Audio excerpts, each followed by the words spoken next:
Good morning, everyone. Welcome to the show today. My name is Spencer Walsh. On the show, we're going to go inside Mitch McConnell's efforts to pack the court with red and right-wing judges to the very end of his possible time. He's going all out on this. Also, conflict among House Democrats as they rebel over the attack on Ilhan Omar, the Brazilian president, Christian Nielsen, Democratic Party, and really, I don't even know how to describe our last story today. You know what? We'll keep it a surprise. Let's just tell you, it is mind-blowingly stupid and crazy today. All right, so yeah, it was like to have a video clip of some kind for our last story, and let's just say this one lives up to the hype. All right, so yeah, with the 2020 elections looming, as I'm sure you know, President Donald Trump's popularity in the toilet and the GOP still in control of the Senate, Senate Majority Leader Mitch McConnell is focusing on securing a lasting sort of influence by pushing through as many of Trump's judicial nominees as possible before time runs out, and possibly Democrats can control the White House, maybe even the Senate as well. While McConnell has highly prioritized court appointments during Trump's first 2 years in office, he's planning on expediting the process using the so-called nuclear option to change Senate rules with a simple majority, allowing them to confirm judges at an even faster clip. Political reported on Wednesday, because that again is one of the main things that matter really to conservatives. It's Supreme Court judges, judicial judges, and tax cuts. And I mean, yeah, that's pretty much one of the main things that, for a lot of conservatives, it's the wall as well. People want to tamp down on immigration, but for a lot of these conservatives, a lot of these kind of older guard conservatives, those are the only three things that matters. You got tax cuts, you got Supreme Court judges, and you got judicial judges. Judges and cuts, baby. That's all you need to know. For people like Mitch McConnell, people like Lindsey Graham, that's all the care. I'm honestly not sure Lindsey Graham cares about anything but staying in power, so I'm not even sure what he cares about. But there is it's a very strong case to be made that's their main focus. That's their main kind of reason for being, at least in the Congress at this point, as time possibly for them runs out. The committee is working to put judges on the floor as soon as they come to the floor. The leaders make it a top priority to move them. John Toon, a top McConnell ally, told the site it'll be a high priority for the foreseeable future. I mean, it's one of the things that I think we can do that we don't need the House's help with, and that's something they like. They do not want to use any kind of Democratic influence as well. That's very important. It's something we really have to realize there. With the Senate likely to confirm Trump's 34th Circuit Court judge pick next week, and 3 more Trump nominees ready for the floor, Trump will have about 20% of the circuit court seats in the country after just 2 years, according to Politico, leaving few vacancies for a possible Democratic White House in 2021. And yeah, that is what they're trying to do. They had that plan with Obama. And that's why Obama should have used the filibuster. Harry Reid should have used the filibuster to get those. Should have ended the filibuster to get those picks through in record time, because that time doesn't leave enough time for really everyone to fill the vacancies, because that you got Harry Reid getting just stuffed by McConnell every time on these issues, and that makes it hard for anything to get through. And then when they get back in power, McConnell does, they turn their backs and say, no judges for you, not going to work. The Democrats are obviously blustering about how none of this is fair, but it's clear the Senate Republicans could not care less. Schumer said, quote, "My answer to them is restore the blue slips, and maybe we can come to a compromise. They're eroding democracy, they're eroding bipartisanship, and sooner or later they regret it." No, they won't, baby. They don't care anymore, and neither should you. They're getting their priorities done. They're getting their crazy judges in there with little legal experience. I mean, you think their judges care about climate change? You think their judges care about global inequality? You think their judges care about civil rights? No. One of them that they picked a few months ago, this actually a while back, said he was apparently iffy on segregation. That's what the quote was. Was there really segregation? I don't know. Could go either way. We don't know. Yeah, so that's what's going on in the courts right now. It's very, very disturbing, but they're going to continue to push that really to the end of time there, it feels like, and that should not make anyone feel very comfortable. All right, now to Ilhan Omar. We talked about her yesterday with this ever-expanding situation that's really getting a lot more dramatic now in the House, as ever since the Politico and the Washington Post reported that the House Democratic leadership was planning a bewildering resolution to condemn Ilhan Omar after her recent comments about the influence of Israeli government and its allies on American politics. There's been an outpouring of support from Omar and from the left. Even from some pretty unexpected places, like Kamala Harris that even come out and said we should not condemn Ilhan Omar for what she said. We need to change our relationship with Israel. A lot of people in the Congressional Black Caucus have said, why are we attacking our own when the GOP has said so much worse so many times? Like they've said about like things that are like 15 times worse, like many, many more times. The vote on the resolution was supposedly set to take place yesterday even. So for many House Democrats, they apparently knew they let Pelosi They apparently let Pelosi have it. Let's just put it that way. They let Pelosi have it, and they said it's not going to work. According to the Washington Post, multiple House members stood up to challenge the decision, endorsed by Pelosi and the rest of the House Democratic leadership, to move forward with a resolution condemning religious hatred. Initially, a measure targeted only anti-Semitism, with some Democrats even pushing for a direct rebuke of Omar. But by Tuesday night, facing backlash from members not on board with the plan, they decided to expand it to anti-Muslim bias, interestingly. Rep. Bonnie Watson-Coleman was among the first members to speak up in the meeting, asking, why are we doing this? That's a good question.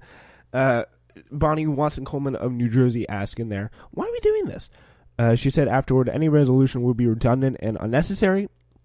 We've individually and collectively already responded to the fact that we oppose all isms and that do not treat people in this country fairly and justly.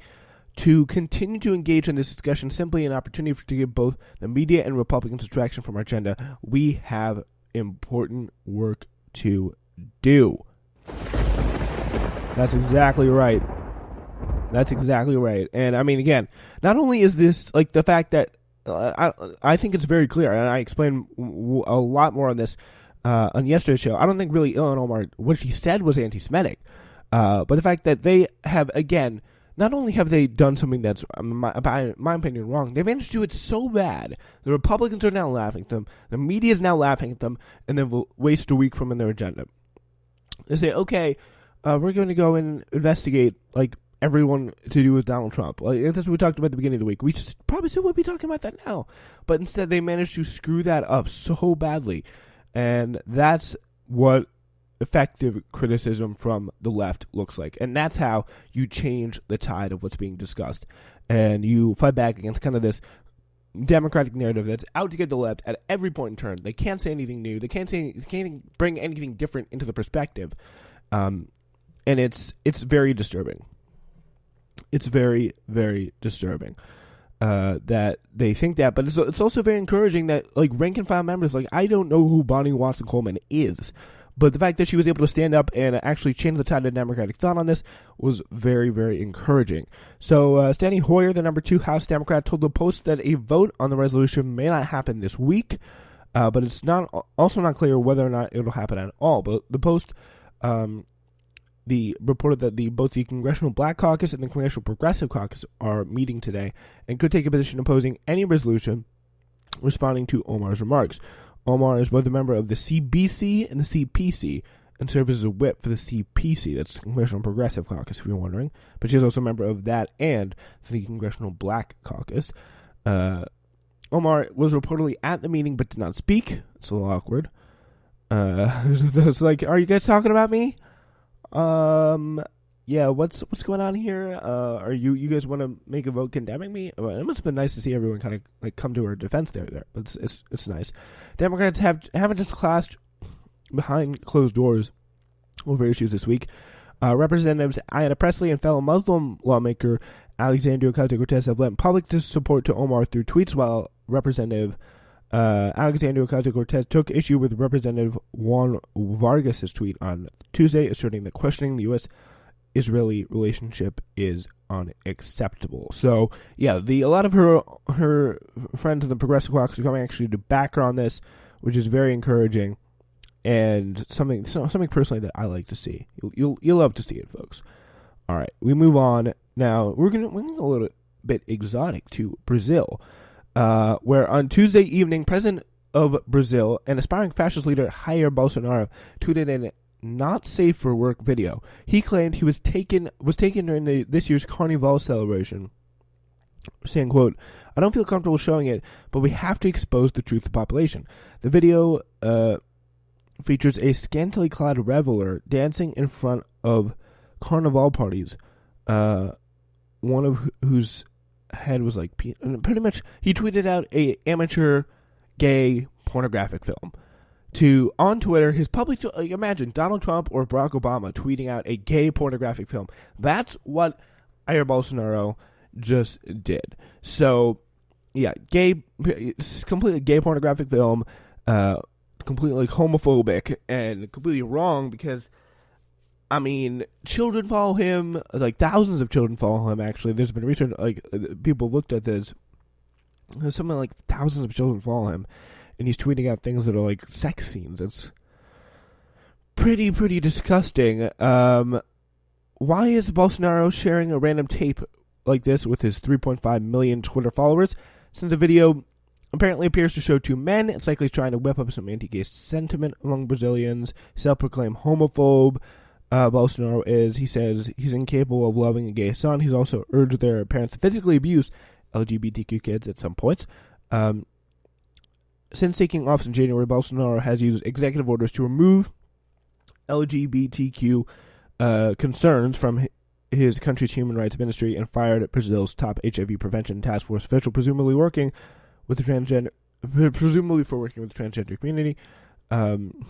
He also actually interestingly asked, "What is a golden shower?" after literally tweeting out, I think, a picture of the golden shower. I'm not going to watch that video because I'm not into gay pornographic videos, but it still is pretty disgusting. Pretty much the main reason why you wanted to tweet that out is that the Carnival was going on, which is like the big Brazilian party that lasts for like a week or whatever, and they have a bunch of like revelers, people dancing in the crowd and all that, and they are pretty much saying, they're going over and over about how Bolsonaro sucks, and they literally absolutely